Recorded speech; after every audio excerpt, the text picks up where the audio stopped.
ಜಗತ್ತಿನ ಸಂಸ್ಥಾಪಕ ಸಂಸತ್ತಿನ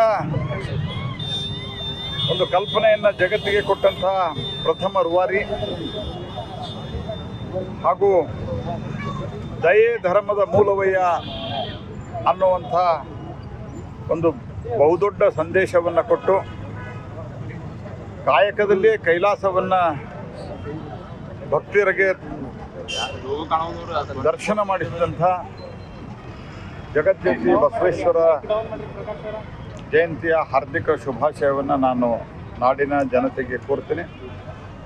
ಬಸವಣ್ಣನವರು ಹಾಕಿಕೊಟ್ಟ ಮಾರ್ಗದಲ್ಲಿ ದ್ವೇಷರಹಿತವಾದಂಥ, ವರ್ಗರಹಿತವಾದಂಥ, ಎಲ್ಲರಿಗೂ ಸಮಾನವಾದ ಒಂದು ಬದುಕನ್ನು ಕೊಡುವಂಥ ಒಂದು ಸಮಾಜವನ್ನು ನಿರ್ಮಾಣ ಮಾಡೋದೇ ಬಸವಣ್ಣನವರಿಗೆ ನಾವು ಸಲ್ಲಿಸುವಂಥ ಭಕ್ತಿ ಮತ್ತು ಗೌರವ ಅಂತ ನಾನು ಭಾವಿಸಿದ್ದೇನೆ. ಮತ್ತೊಮ್ಮೆ ನಾಡಿನ ಜನತೆಗೆ ಬಸವ ಜಯಂತಿ ಶುಭಾಶಯ.